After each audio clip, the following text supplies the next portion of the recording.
Assalamualaikum warahmatullahi wabarakatuh, rekan-rekan mahasiswa semua. Pada kesempatan ini kita akan membahas mata kuliah Hukum Tata Negara, di mana pada pertemuan ini kita akan membahas tentang sistem pemerintahan desa.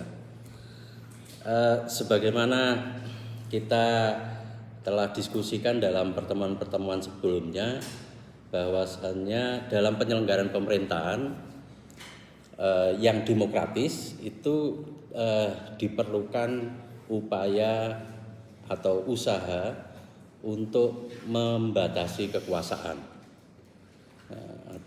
dan cara untuk melakukan pembatasan kekuasaan itu salah satunya adalah melalui pembagian kekuasaan baik secara vertikal maupun horizontal. Apa itu pembagian kekuasaan secara horizontal? Pembagian kekuasaan secara horizontal adalah pembagian kekuasaan dalam pemerintahan, di mana kekuasaan itu dipecah atau dibagi-bagi ke dalam setidaknya 3 cabang kekuasaan. Jadi ada cabang legislatif, cabang eksekutif, dan cabang yudikatif.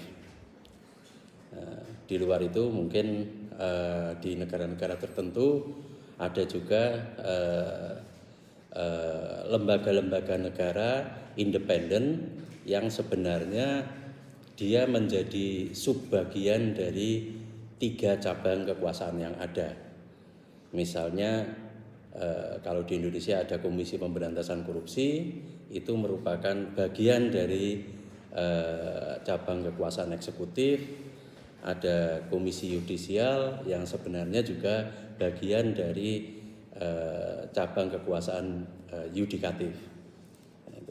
Jadi lembaga-lembaga independen itu sering disebut dengan State Auxiliary Agency, dan semuanya itu merupakan bagian dari pembagian kekuasaan secara horizontal.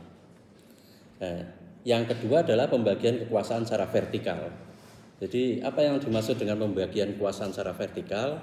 Yakni kekuasaan dalam penyelenggaraan pemerintahan itu dibagi secara vertikal, di mana ada kekuasaan pemerintahan pusat dan pemerintahan daerah, serta pemerintahan desa.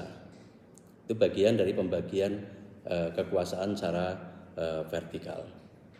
Nanti tergantung pada bentuk negaranya, apakah dia negara kesatuan ataukah negara federal atau negara konfederasi. Itu nanti derajat kewenangan dari masing-masing lapisan pemerintahan itu nanti akan berbeda-beda. Dalam negara kesatuan itu pemerintah daerah itu mendapatkan kewenangan dari pemerintah pusat, karena dalam bentuk negara kesatuan itu pemerintahnya adalah tunggal, dalam hal ini pemerintah pusat. Tetapi dalam rangka menghindari pemusatan kekuasaan dan mengefektifkan pembangunan dan pelayanan masyarakat, maka kekuasaan pemerintah pusat itu didesentralisasikan kepada pemerintah daerah dan juga pemerintah desa. Dalam pertemuan sebelumnya kita sudah membahas tentang pemerintahan daerah, dan karena itu dalam pertemuan hari ini kita akan membahas tentang pemerintahan desa. Jadi sekali lagi, ketika kita berbicara tentang desa dalam konteks struktur ketatanegaraan, itu sebenarnya merupakan bagian dari sistem pembagian kekuasaan secara vertikal dari pemerintah pusat, pemerintah daerah, dan pemerintah desa. Lalu bagaimana sejarah pengaturan tentang desa di Indonesia? Jadi pengaturan tentang desa di Indonesia itu sudah ada sejak zaman dahulu kala, ya, sejak zaman sebelum penjajahan, sejak zaman kerajaan. Itu juga sudah ada sistem hukum yang mengatur tentang desa. Mungkin kalau teman-teman belajar sejarah itu salah satu hal yang mungkin teman-teman ingat, itu ada istilah desa perdikan misalnya. Jadi itu desa yang hadiahkan oleh raja kepada tokoh-tokoh tertentu yang dianggap berjasa gitu ya. Terus kemudian di zaman penjajahan itu di zaman Belanda itu juga ada pengaturan hukum terkait dengan desa melalui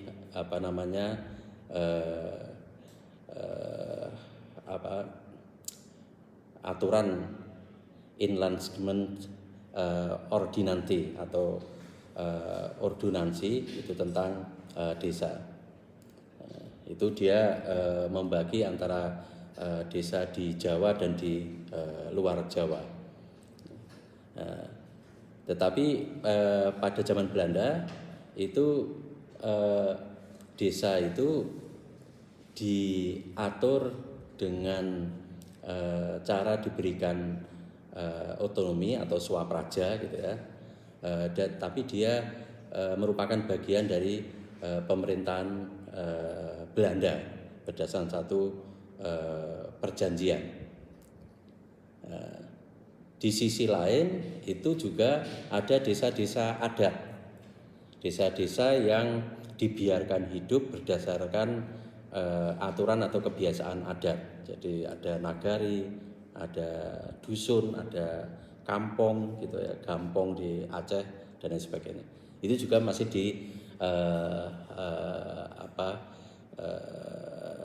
diatur dengan memberikan semacam otonomi gitu ya, diberikan kebebasan untuk mengatur desa itu berdasarkan adat yang sudah mereka terapkan. Pada era kemerdekaan setelah Indonesia merdeka itu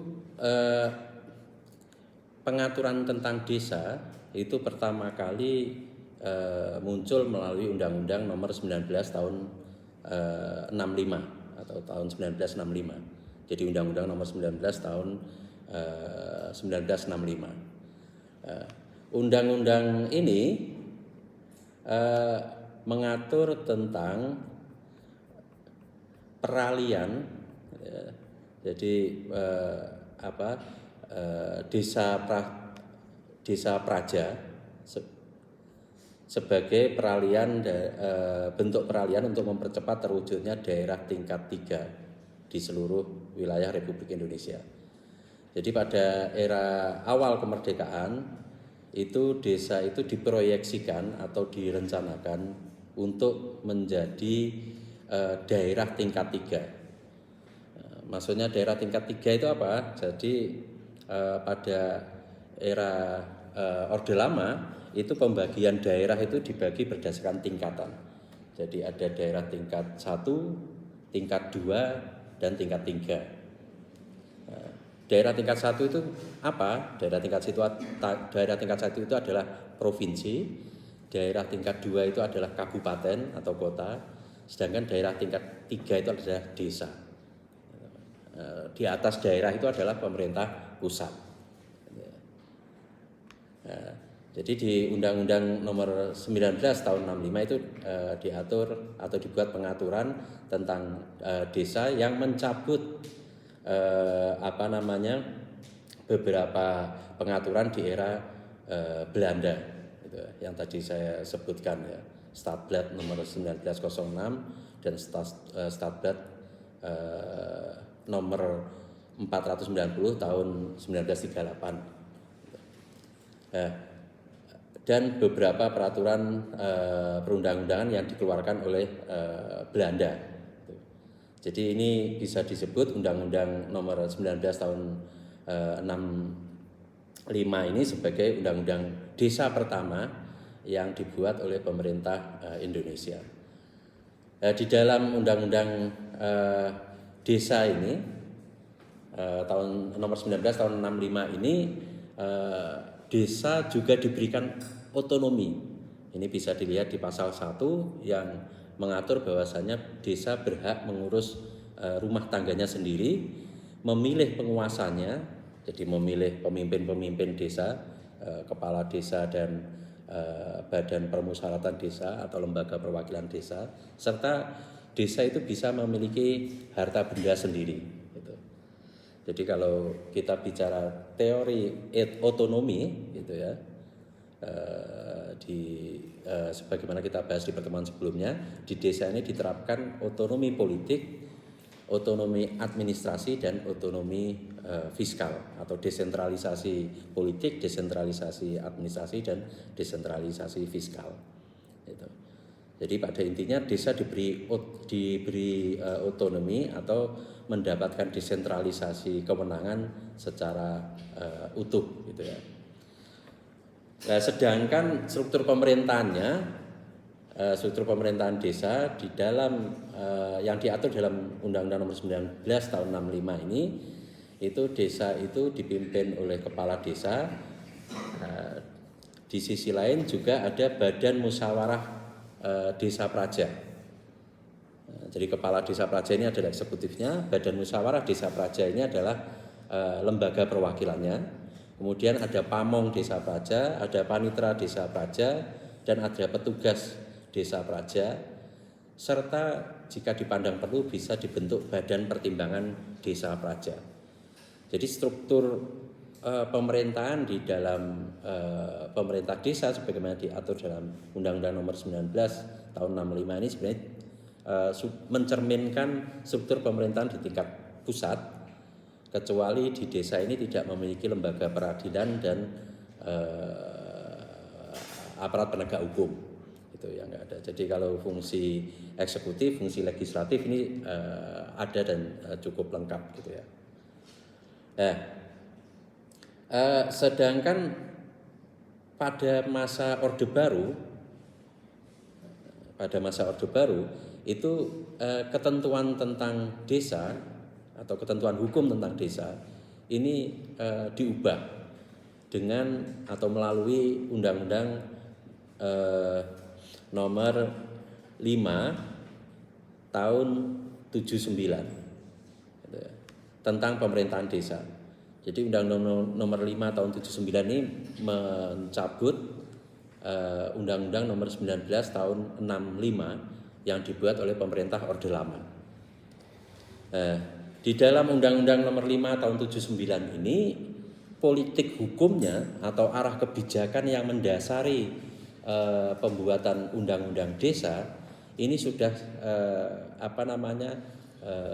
berbeda, gitu ya, dibandingkan dengan undang-undang desa pada era Orde Lama. Jadi jika undang-undang desa di era Orde Lama itu mendorong terbentuknya desa yang mandiri, yang kuat, itu dengan diberi desentralisasi politik, desentralisasi fiskal dan desentralisasi administrasi. Sedangkan di Undang-Undang 5 Tahun 79 tentang pemerintahan desa yang dibuat oleh pemerintah Orde Baru, itu mulai muncul upaya untuk melakukan penyeragaman bentuk desa di seluruh Indonesia. Jadi ini selaras dengan konfigurasi politik atau tujuan politik yang ingin dibangun oleh pemerintah Orde Baru, pemerintahan Soeharto, di mana ingin mewujudkan pembangunan ekonomi. Jargon mereka itu adalah ekonomi sebagai panglima, gitu. Dan sebagai dampak dari prioritasi atau memprioritaskan pembangunan ekonomi, maka pembangunan politiknya menjadi diabaikan atau lebih di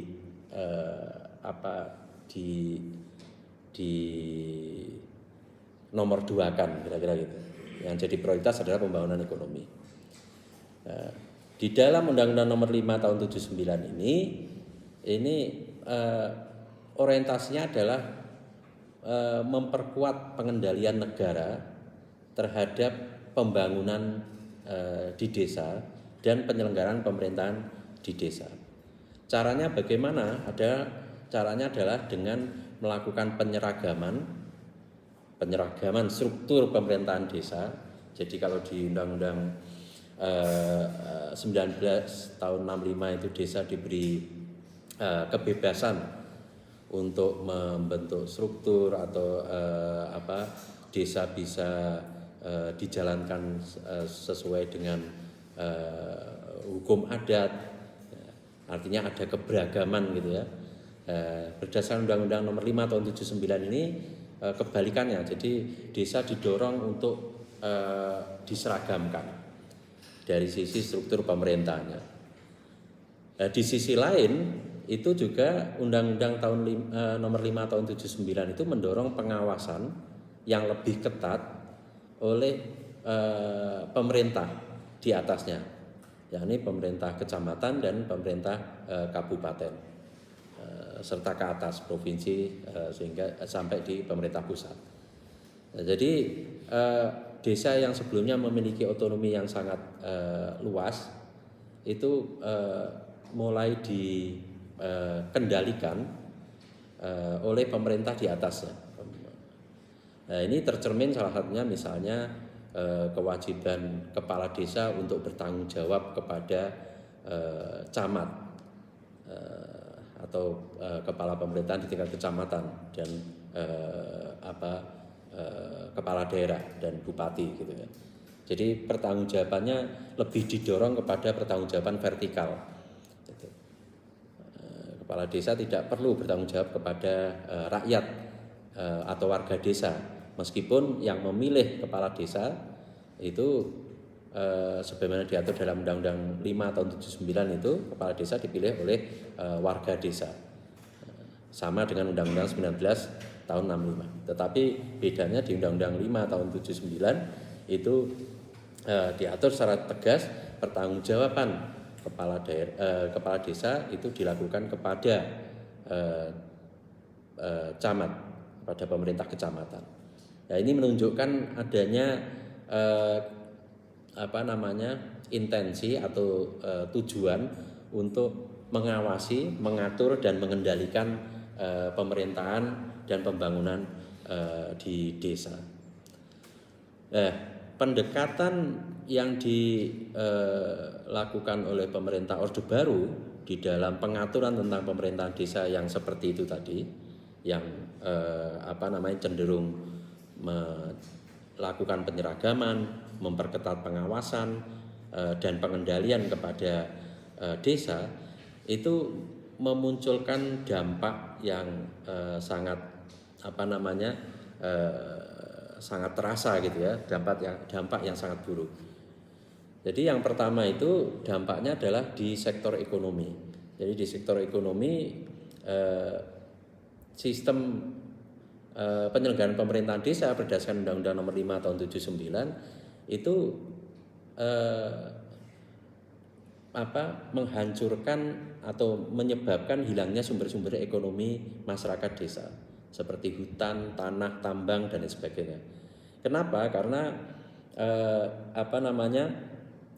desa itu dikontrol oleh pemerintah kecamatan dan kabupaten serta pemerintah pusat, dan atas nama pembangunan ekonomi itu kebijakan-kebijakan pemerintah di atas desa, pemerintah supradesa itu harus dipatuhi oleh pemerintah desa.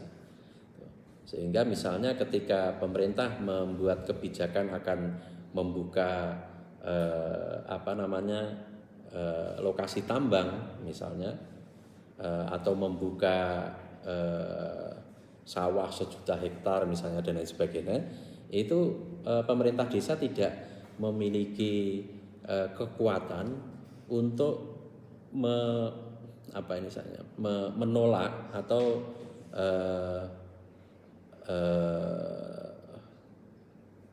meminta pemerintah pusat untuk mempertimbangkan kembali rencana itu. Jadi dengan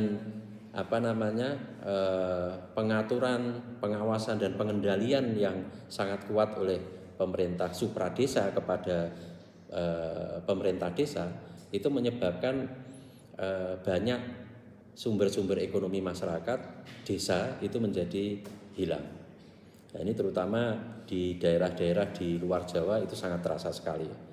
Di Jawa pun pada zaman Orde Baru itu juga cukup terasa, misalnya masyarakat desa tidak bisa menolak ketika pemerintah pusat ingin membangun bendungan, waduk dan lain sebagainya. Salah satu kasus yang cukup mengemuka pada zaman Orde Baru itu misalnya kasus waduk Kedungombo, itu pembangunan waduk Kedungombo di Wonogiri, itu menyebabkan hilangnya sumber-sumber ekonomi masyarakat desa dan banyak contoh lainnya.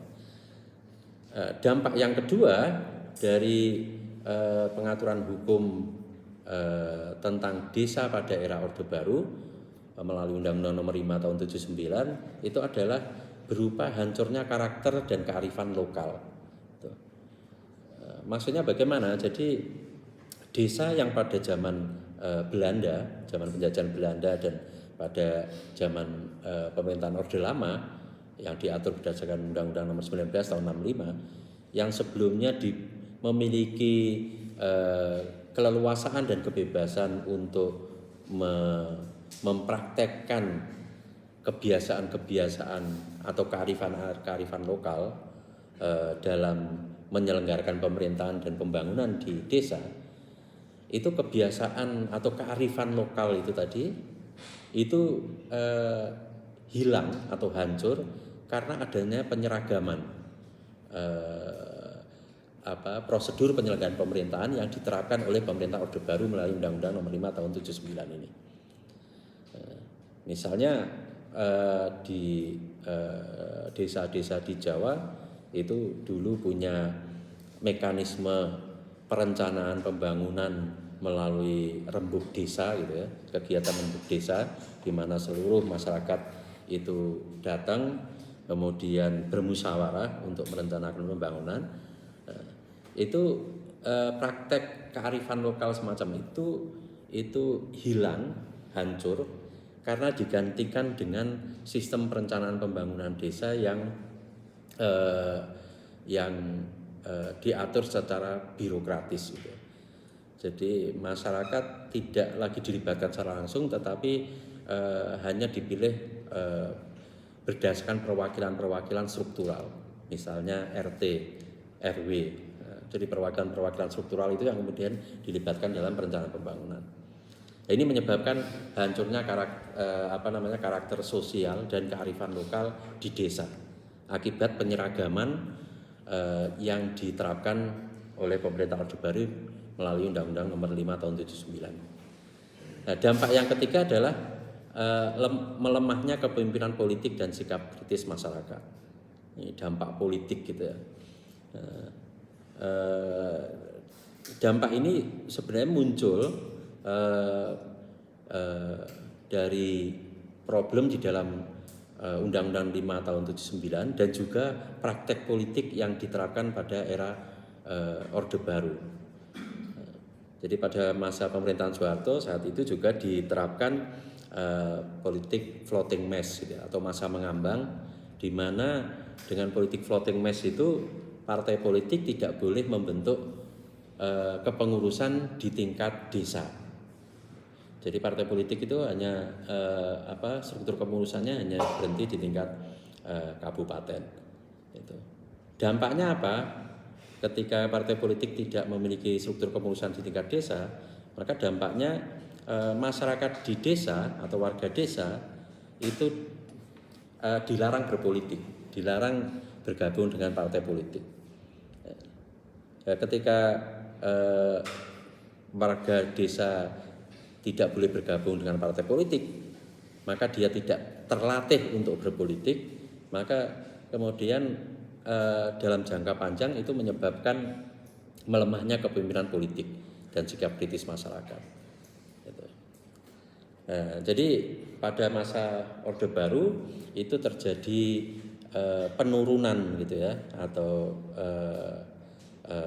kemerosotan dalam penyelenggaraan pemerintahan di desa akibat dari kebijakan hukum yang diatur dalam Undang-Undang Nomor 5 Tahun 79 tentang pemerintahan desa, dan juga sistem politik yang dibangun di era Orde Baru yang menempatkan desa itu di bawah kendali pemerintah supradesa. Dalam hal ini pemerintah supradesa itu ya pemerintah kecamatan, kabupaten, provinsi hingga pemerintah pusat. Kondisi penyelenggaraan pemerintahan di desa yang terhegemoni oleh pemerintah supradesa pada era Orde Baru itu kemudian menyebabkan munculnya keinginan untuk mengembalikan desa menjadi entitas politik dan administrasi yang mandiri sebagaimana diterapkan pada zaman Orde Lama. Nah, oleh karena itu pada era reformasi itu dilakukan perubahan pengaturan tentang desa. Perubahan pengaturan tentang desa ini di era reformasi itu dilakukan atau terjadi dalam 2 tahap. Yang pertama itu adalah ketika reformasi itu bergulir di awal-awal periode, yakni di tahun 99. Jadi kita tahu reformasi Soeharto jatuh tahun 98. Pada tahun 99 itu dibuat atau disahkan Undang-Undang Nomor 22 tahun 99 tentang pemerintahan daerah. Undang-Undang Nomor 22 tahun 99 ini meskipun mengatur tentang pemerintahan daerah, ini juga di dalamnya memuat pengaturan tentang desa. Jadi dengan adanya Undang-Undang Nomor 22 tahun 99 ini, maka Undang-Undang Nomor 5 tahun 79 yang dibuat oleh pemerintah Orde Baru itu dicabut. Sehingga yang berlaku adalah Undang-Undang Nomor 22 tahun 99. Di dalam Undang-Undang Nomor 22 tahun 99 ini desa hak-hak desa itu dikembalikan lagi. Dan otonomi desa itu diperkuat lagi, keberagaman di dalam keberagaman desa itu juga diakui kembali. Jadi ini seperti deja vu gitu ya. Jadi kembali menerapkan kebijakan yang sudah dibuat di era Orde Lama terkait dengan desa, dengan Undang-Undang Nomor 22 tahun 99 ini.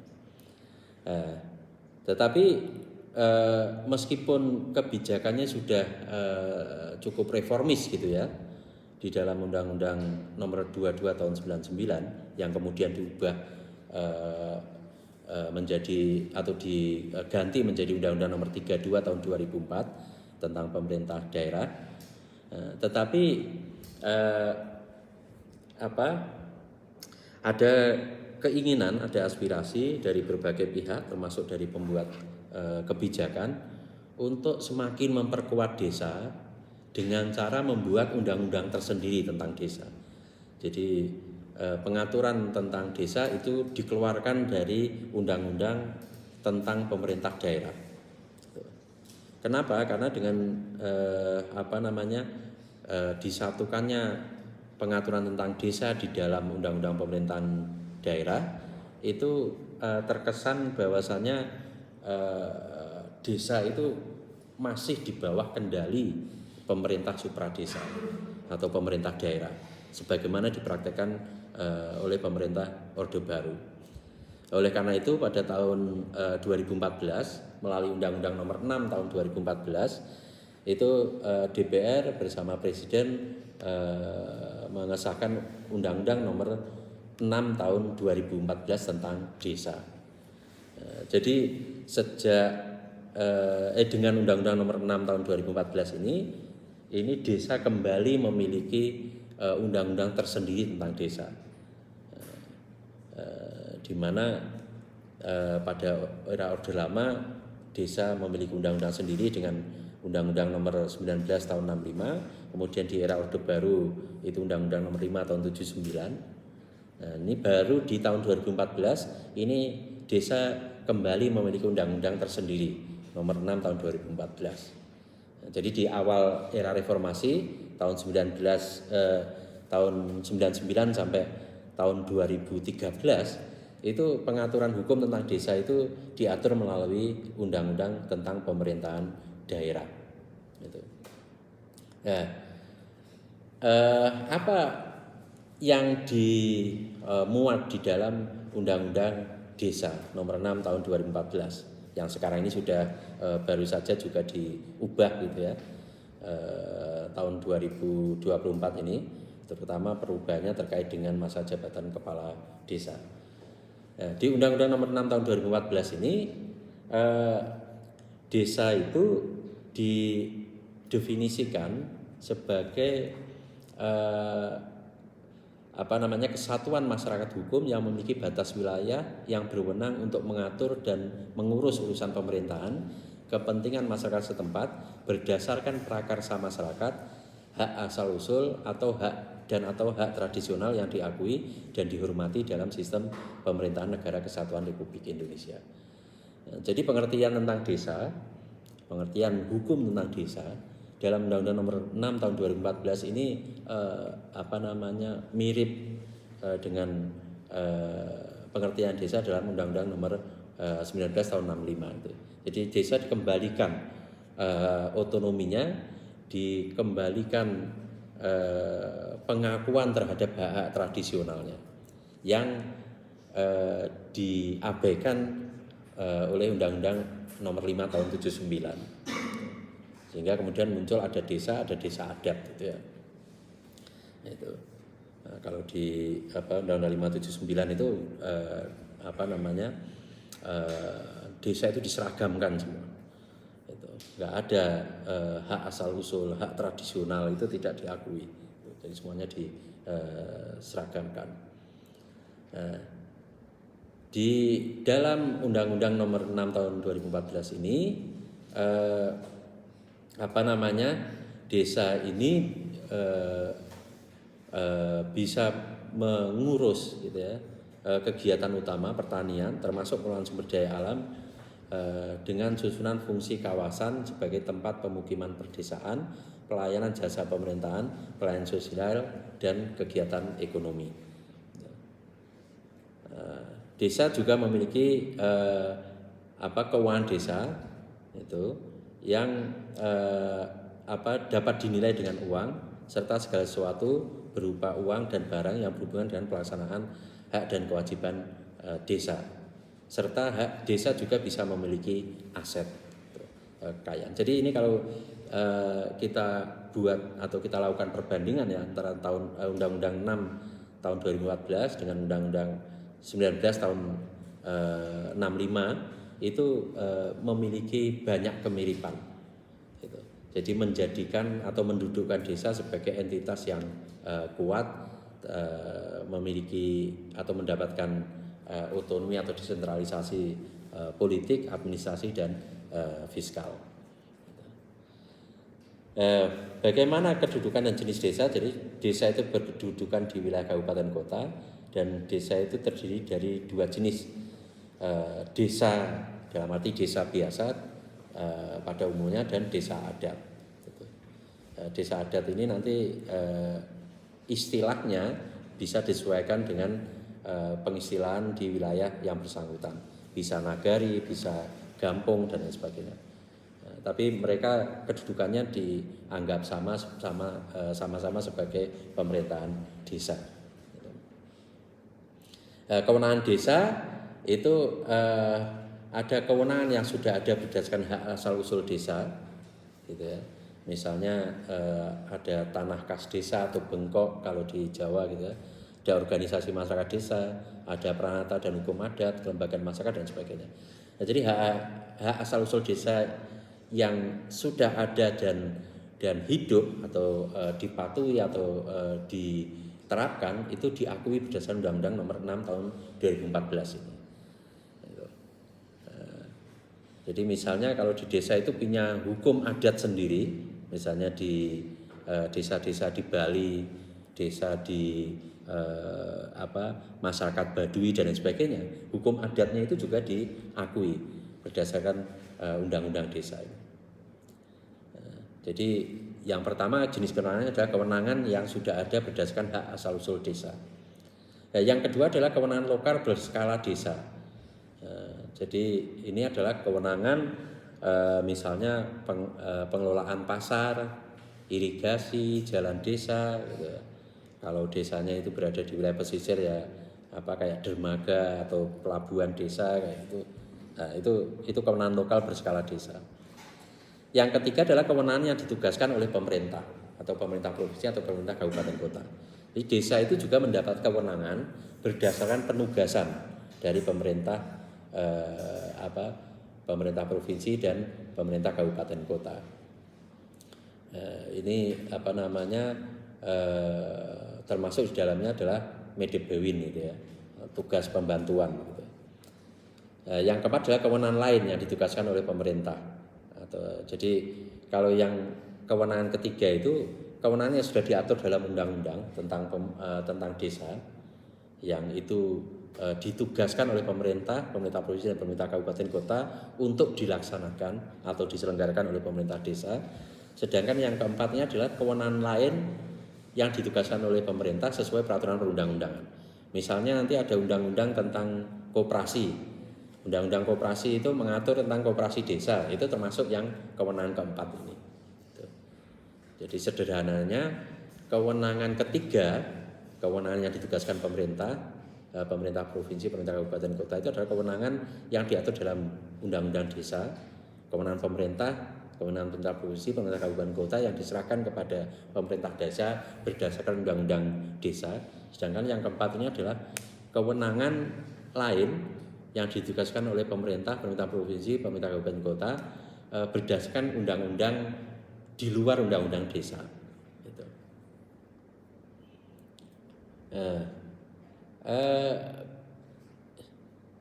Dalam penyelenggaraan pemerintahan desa itu pemerintahan desa itu diselenggarakan oleh unsur eksekutif, yakni kepala desa dan perangkat desa. Gitu ya. Terus kemudian ada unsur lembaga perwakilan gitu ya, atau disebut Badan Permusyawaratan Desa. Jadi Badan Permusyawaratan Desa ini merupakan lembaga perwakilan di desa meskipun dari sisi penamaan itu disebut sebagai Badan Permusyawaratan Desa. Ini jadi ini formatnya sama persis dengan pengaturan dalam Undang-Undang Nomor 19 tahun 65. Dari sisi eksekutif desa, pemerintah desa itu terdiri dari kepala desa dan perangkat desa. Perangkat desa itu terdiri dari sekretaris desa dan pelaksana kewilayahan dan perangkat teknis. Kepala desa itu bertugas untuk penyelenggaraan pemerintahan, pembangunan, pembinaan, dan pemberdayaan masyarakat desa. Masa jabatannya ini kalau berdasarkan Undang-Undang Nomor 6 tahun 2014 itu 6 tahun, tapi ini sudah direvisi menjadi 8 tahun. Jadi kembali seperti masa jabatan kepala desa berdasarkan Undang-Undang 5 tahun 79. Kepala desa juga memiliki hak untuk mengusulkan struktur organisasi desa, mengajukan rancangan dan menetapkan perdes, menerima penghasilan tetap gitu ya, mendapatkan perlindungan hukum, memberikan mandat kepada perangkat desa. Sedangkan kewajibannya ini menjalankan peraturan perundang-undangan gitu ya, termasuk di dalamnya itu meningkatkan kesejahteraan masyarakat, menyelenggarakan administrasi pemerintah desa, mengelola keuangan desa, memberikan informasi kepada masyarakat desa dan lain sebagainya. Sedangkan Badan Permusyawaratan Desa ini seperti DPR gitu ya, menjalankan fungsi legislatif yang terdiri atas membahas dan menyepakati rancangan peraturan desa, menampung dan menyalurkan aspirasi masyarakat desa, serta melakukan pengawasan kinerja kepala desa.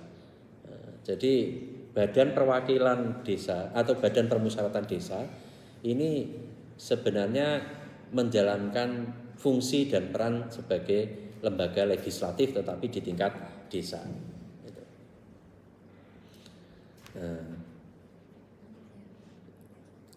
Antara BPD, Baperdes, Badan Permusyawaratan Desa dengan kepala desa itu nanti akan menyelenggarakan musyawarah desa itu untuk membahas masalah-masalah yang ada di desa. Ini sebagai implikasi dari pemberian otonomi atau desentralisasi kepada desa. Jadi musyawarah desa itu adalah musyawarah yang diikuti oleh Badan Permusyawaratan Desa, Baperdes, pemerintah desa, dan unsur masyarakat desa. Untuk apa? Untuk memusyawarahkan hal-hal yang bersifat strategis dalam penyelenggaraan pemerintahan desa, seperti penataan desa, perencanaan pembangunan desa, kerjasama desa, rencana investasi, pembentukan badan usaha milik desa, dan lain sebagainya. Nah, ini diselenggarakan melalui musyawarah desa itu. Nah, ini sebenarnya merupakan praktek demokrasi langsung di mana warga desa dilibatkan atau terlibat dalam pembuatan kebijakan di tingkat desa. Dan musyawarah desa ini harus dilaksanakan paling sedikit atau sekurang-kurangnya sekali dalam 1 tahun. Nah, ini sering disebut musdes gitu ya.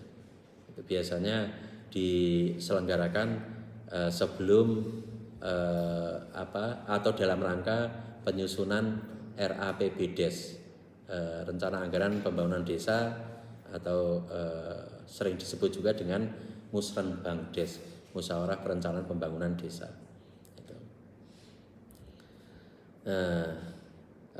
Desa juga memiliki hak dan kewajiban. Jadi desa itu berhak mengatur dan mengurus kepentingan masyarakat berdasarkan hak asal usul, adat istiadat dan sosial budaya, menetapkan dan mengelola kelembagaan desa, dan mendapatkan sumber pendapatan. Nah, ini bentuk dari desentralisasinya atau ruang lingkup desentralisasinya atau ruang lingkup otonominya. Jadi desentralisasi politik, desentralisasi administrasi, dan desentralisasi fiskal. Ini semuanya menjadi hak desa. Di sisi lain desa juga punya kewajiban ya, melindungi dan menjaga persatuan, meningkatkan kualitas hidup masyarakat desa, mengembangkan kehidupan demokrasi, mengembangkan pemberdayaan masyarakat, dan meningkatkan pelayanan kepada masyarakat desa. Masyarakat desa ini berdasarkan undang-undang desa juga diatur hak-haknya. Apa hak dari masyarakat desa? Sebagai masyarakat di desa, masyarakat punya hak untuk meminta dan mendapatkan informasi, mengawasi kegiatan pemerintahan desa, pembangunan dan pemberdayaan masyarakat desa. Nah, ini sesuatu yang atau hak yang diatur dalam undang-undang desa yang sangat progresif sebenarnya. Karena masyarakat desa diberi atau berdasarkan undang-undang desa ini diberi hak untuk meminta dan mendapatkan informasi tentang pemerintahan desa termasuk anggaran gitu ya, serta mengawasi, punya hak untuk mengawasi kegiatan pemerintah desa. Jadi pengawasan oleh masyarakat atau kontrol oleh masyarakat itu dijamin oleh undang-undang desa ini. Masyarakat desa juga berhak untuk memperoleh pelayanan, menyampaikan aspirasi, saran dan pendapat, serta punya hak untuk memilih dan dipilih. Jadi hak memilih kepala desa dan lembaga permusyawaratan desa atau badan permusyawaratan desa. Nah, sementara masyarakat desa juga berkewajiban punya kewajiban berpartisipasi ya, mendorong terciptanya situasi aman dan lain sebagainya. Dan di desa itu juga ada peraturan desa atau semacam undang-undang tetapi di tingkat desa. Peraturan perundang-undangan di desa itu terdiri dari peraturan desa, peraturan bersama kepala desa, dan peraturan kepala desa. Jadi ada 3 jenis ya. Peraturan desa, peraturan bersama kepala desa, dan peraturan kepala desa. Bedanya apa? Kalau peraturan desa itu ya dia semacam undang-undang ya, semacam undang-undang yang dibuat oleh pemerintah desa bersama Badan Permusyawaratan Desa. Kalau peraturan bersama kepala desa itu peraturan yang dibuat oleh beberapa kepala desa yang mengatur tentang urusan yang menjadi tanggung jawab bersama atau yang ingin diselenggarakan secara bersama-sama antar desa. Sedangkan peraturan kepala desa ini adalah peraturan eksekutif gitu ya. Jadi peraturan yang dibuat oleh kepala desa dalam rangka menjalankan ketentuan dari peraturan desa.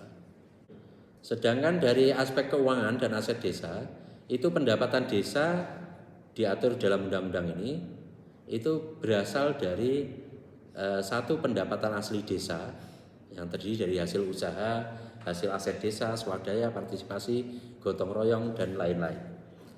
Nah, ini pendapatan asli desa ini sekarang menjadi menarik karena dengan adanya alokasi dana desa yang nomor 4 ini beberapa desa sekarang ini mulai mengembangkan usaha desa, baik melalui yang dikelola oleh BUMDes terutama ya, mayoritas dikelola oleh badan usaha milik desa. Misalnya pengembangan kawasan wisata desa. Ini banyak inisiatif yang muncul di desa sehingga desa itu memiliki pendapatan asli desa yang cukup banyak gitu ya. Saya punya teman itu menjadi kepala desa di Sleman. Itu dia di desanya itu BUMDes atau badan usaha milik desanya itu bisa mengekspor tanaman yang menjadi bahan pembuatan kosmetik itu diekspor ke luar negeri. Sehingga pendapatan desanya itu sangat besar, sehingga di desa dia itu pelayanan warganya itu sangat bagus sekali. Jadi bahkan untuk misalnya warga desa yang perempuan itu mendapatkan layanan yang sangat spesial. Misalnya ibu-ibu itu dari hamil sampai sampai menyusui itu dia mendapatkan hak untuk didampingi oleh tenaga kesehatan. Jadi itu bahkan negara pun di tingkat pusat tidak bisa menyediakan layanan semacam itu. Dia di desanya karena pendapatan asli desanya itu cukup bagus, itu dia bisa menyediakan layanan itu. Jadi kalau yang di daerah lain itu biasanya hanya ada layanan posyandu di mana ibu hamil harus datang ke tempat posyandu untuk mendapatkan pemeriksaan. Tapi kalau di desa salah satu desa yang di Sleman itu karena pendapatan asli desanya sangat besar dari penghasilan dari BUMDes tadi itu, dia bisa menyediakan layanan untuk ibu hamil dalam bentuk tenaga kesehatannya yang mendatangi secara rutin kepada ibu-ibu hamil itu. Yang kedua, pendapatan desa itu juga bersumber dari alokasi anggaran pendapatan dan belanja negara dari APBN, terutama untuk tugas-tugas perbantuan tadi. Kemudian bagian dari hasil pajak daerah dan retribusi daerah kabupaten kota. Ini jadi kalau nanti ada pajak PBB dan sebagainya itu desa juga dapat bagian. Kemudian ada yang keempat adalah alokasi dana desa yang merupakan bagian dari dana perimbangan yang diterima kabupaten kota. Nah, ini yang sekarang ini marak ya, itu sering kita dengar istilah alokasi dana desa yang 1 miliar itu per desa. Nah, itu desa mendapatkan memiliki pendapatan dari situ juga. Kemudian bantuan keuangan dari APBN, APBD provinsi, APBD kabupaten kota, hibah dan sumbangan yang tidak mengikat dari pihak ketiga, dan lain-lain pendapatan desa yang sah, gitu ya. Itu misalnya dari menyewakan lahan dan lain sebagainya. Kekayaan milik desa berupa tanah disertifikatkan atas nama pemerintah desa, dan bangunan milik desa dilengkapi bukti kepemilikan dan ditata usahakan secara tertib. Itu terkait dengan keuangan desa. Untuk pembangunan desa itu dan kawasan perdesaan itu diatur dalam Undang-Undang Nomor 6 Tahun 2014, itu bahwasanya pembangunan desa itu dilakukan dengan cara menyusun rencana pembangunan desa atau RPG desa. Ada RPG MDes itu, rencana pembangunan jangka menengah desa. Ada rencana pembangunan tahunan gitu ya, atau RKP gitu. Nah, ini prinsipnya hampir sama dengan pemerintah kabupaten, provinsi, dan pemerintah pusat dalam sistem perencanaan pembangunannya. Terus desa juga bisa memiliki badan usaha milik desa. Jadi seperti BUMN tapi di tingkat desa. Penghasilan dari atau kekayaan yang didapatkan dari BUMDes ini nanti akan masuk menjadi pendapatan desa. Di samping ada pemerintah desa, itu juga di desa bisa dibentuk lembaga kemasyarakatan desa dan lembaga adat desa. Ini lembaga kemasyarakatan desa ini dapat dibentuk untuk mengoptimalkan partisipasi masyarakat desa dalam penyelenggaraan pemerintahan dan penyelenggaraan pelayanan publik di desa. Itu ya seperti ormas gitulah ya, ormas, tetapi ini di tingkat desa, dan dia bisa menjadi mitra bagi pemerintah desa dalam melakukan pemberdayaan masyarakat. Di sisi lain juga di desa dapat dibentuk lembaga adat desa. Nah, ini khusus untuk desa-desa yang memiliki adat yang masih hidup dan sistem adatnya itu berjalan gitu ya. Itu Undang-Undang Desa juga membuka ruang atau mengakui adanya lembaga adat desa ini. Gitu. Ini misalnya kalau di wilayah-wilayah yang memiliki sistem adat, misalnya seperti di Bali, di beberapa wilayah di Sumatera, itu di Kalimantan dan sebagainya, itu mereka bisa membentuk lembaga adat desa. Nah, bentuknya seperti apa? Ya itu seperti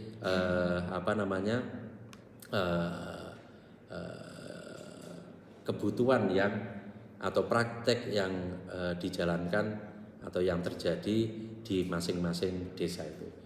Jadi misalnya kalau di desa itu dalam praktek sehari-harinya itu ada perkumpulan para tetua desa ya, yang dia memiliki tugas dan fungsi yang spesifik, yaitu bisa akomodir melalui pembentukan lembaga adat desa. Nah, karena keberadaan mereka diakui dalam Undang-Undang Desa, maka mereka juga bisa atau berhak mendapatkan fasilitas juga yang nanti bisa di-cover dalam anggaran desa. Nah, dari beberapa gambaran umum tentang sistem pemerintahan desa yang diatur dalam Undang-Undang Nomor 6 Tahun 2014 ini, kita bisa melihat bahwasanya pada era reformasi berdasarkan Undang-Undang Nomor 6 Tahun 2014 ini, pemerintahan desa kembali didorong untuk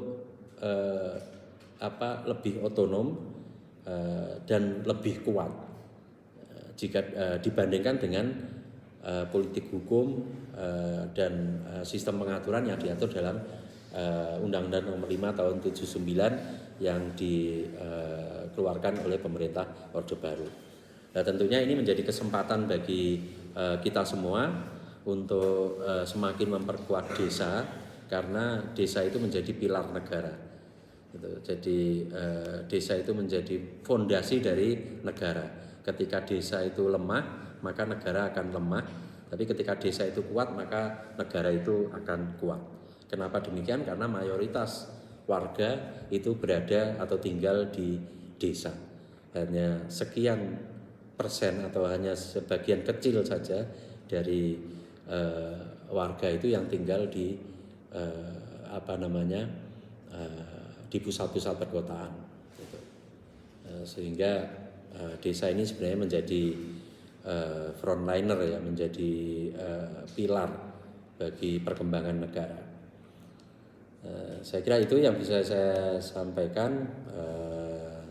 Terima kasih atas perhatiannya. Assalamualaikum warahmatullahi wabarakatuh.